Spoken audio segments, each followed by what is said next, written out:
Compramos este carro por solo 33,000 pesos y ustedes ya se estarán diciendo, pero ¿qué caja de fósforos se habrán comprado por esa cantidad de dinero? Pues les cuento, le pusimos como nombre El Niño.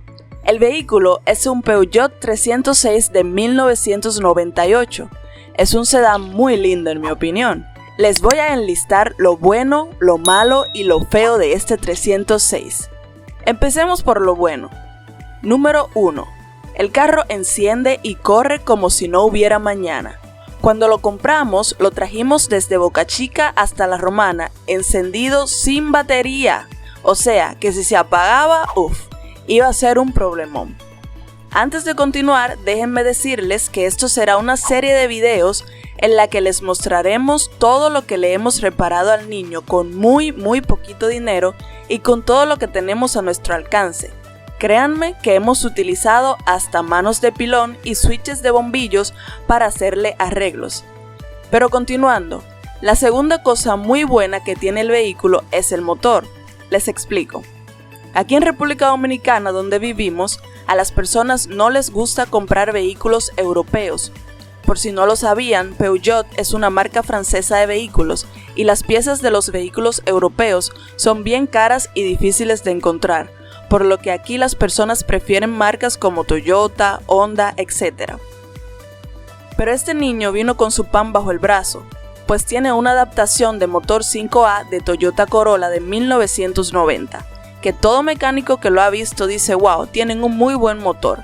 Desde que lo tenemos, el motor no nos ha dado problema alguno y un bonus aquí es que es de gas. Así es, le adaptaron un motor Toyota y lo pusieron de gas, por lo que consume muy poco y es muy barato andar en él. Otro punto que estuvo muy bien es el ramal eléctrico del vehículo que aún funciona.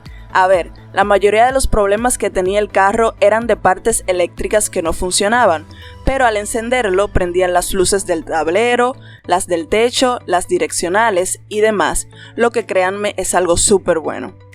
Y por último, aparte de muchas otras cosas buenas que tiene el vehículo, lo más importante es el precio. Al precio de 33,000 pesos dominicanos, que a la fecha son como $600, por lo menos en este país en su mayoría, los carros que rondan este precio no encienden y los problemas mecánicos que traen son muy graves.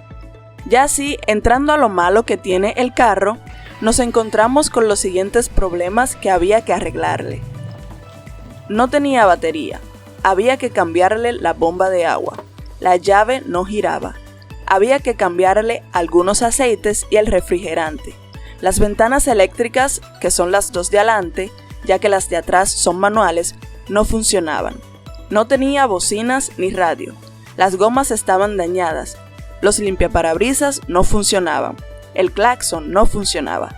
Y tenía falta de presión en los frenos. En cuanto a la bomba de agua, fue comprada antes del viaje para traerlo. Nos costó 800 pesos más la instalación que fueron 700. La batería se la compramos días después de que ya lo teníamos en casa y costó 3,000 pesos. Y le compramos 2 gomas delanteras que nos costaron 1,000.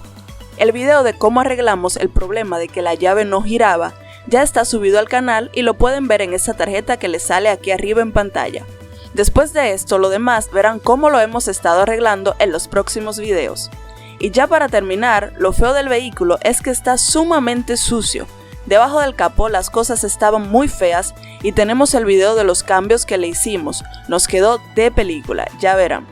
A los asientos y a las alfombras hay que darles un buen cariñito para que vuelvan a coger vida, pero esto será de los últimos arreglos que le haremos al vehículo. Algo que deben de tener en cuenta es lo siguiente. Estas son las herramientas con las que se trabaja en el carro. Como pueden ver, muy pocas. El reto es hacerlo nosotros mismos mientras nos divertimos y aprendemos en el proceso. No somos mecánicos ni les recomendamos que repliquen estos procedimientos en casa, solo nos proponemos mostrar este proyecto con objeto de entretenimiento. Y más bien, estos son los conocimientos que tenemos, eléctricos y de edición de video.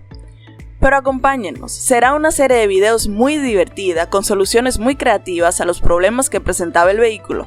Síganos para que vean cómo hemos puesto el carro y hasta dónde lo podremos arreglar. Los esperamos en el próximo video.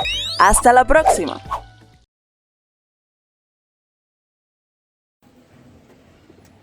Ujú.